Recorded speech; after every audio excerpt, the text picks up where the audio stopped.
নীল গ্রহ পৃথিবী, যার 3 ভাগে শুধু জল। এই জলের কারণেই মহাকাশ থেকে পৃথিবীকে দেখায় নীল গোলকের মতো। জলের জন্যই প্রাণের স্পন্দন, জীবনের উৎসই জল। পৃথিবীতে মোট জলের যা পরিমাণ তার 97.2% রয়েছে সমুদ্রের লবণাক্ত জল হিসেবে। অবশিষ্ট জলের 2.15% আবদ্ধ তুষার ও হিমবাহে, 0.62% ভূগর্ভে সঞ্চিত, 0.3% ভূপৃষ্ঠের জল হিসেবে খাল, বিল, নদী নালায়, 0.005% মিশে আছে মাটিতে, আর জলীয় বাষ্পাকারে আছে 0.001%। সমুদ্রের জল লবণাক্ত আর ভূপৃষ্ঠের জলের বেশিরভাগই অপরিশুদ্ধ। তাই মানুষের পানীয় জলের উৎস ভূগর্ভস্থ জল।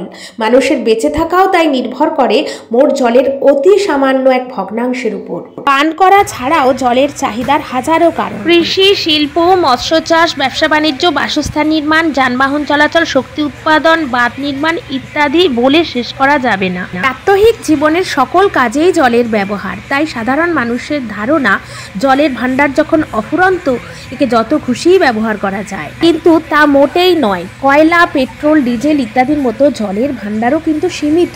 প্রাণদায়ী জলসম্পদ যদি তার ব্যবহারযোগ্যতা হারিয়ে ফেলে এবং জলভাণ্ডার যদি নিঃশেষিত হয়, তবে সকল জীবের অস্তিত্বই বিলুপ্তির সম্মুখীন হবে। তবুও সারা পৃথিবী জুড়েই অবাধে ঘটে চলেছে জলদূষণ ও অপচয়। বিশ্বব্যাপী জলসংকট মোকাবিলায় প্রতি বছর 22শে মার্চ তাই বিশ্ব জল দিবস পালিত হয়ে আসছে।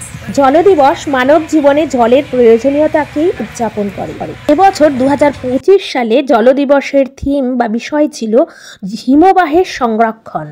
উত্তর ভারতের নদীগুলি বৃষ্টির সঙ্গে হিমালয়ের বরফ গলা জলে পুষ্ট হয়। জলচক্রের উপরেই নির্ভর করে পৃথিবীর আবহাওয়া, জলবায়ু, পরিবেশীয় বাস্তুতন্ত্র, জৈব ভূরাসায়নিক চক্র, শস্য উৎপাদন ও প্রাণীর বিস্তার। বন্যা, খরা ও দূষণের মোকাবিলায় সর্বস্তরে বৃক্ষরোপণ কর্মসূচিকে সাফল্যমণ্ডিত করে তোলার মধ্যে দিয়ে সবুজায়নকে সুবিস্তৃত করতে হবে, যাতে করে জলের জন্য বৃষ্টি, বৃষ্টির জন্য মেঘ, মেঘের জন্য গাছ বিশ্ব প্রকৃতিকে সুস্থ রাখে। তৃষ্ণার্ত এই পৃথিবীর সকল জীবের প্রাণ উজ্জীবিত হয়। গত 21শে মার্চ ছিল আন্তর্জাতিক বন দিবস, সেই সঙ্গে আন্তর্জাতিক কবিতা দিবসও। তাই উজ্জ্বল কুমার দাসের লেখা একটি ছড়া কবিতা।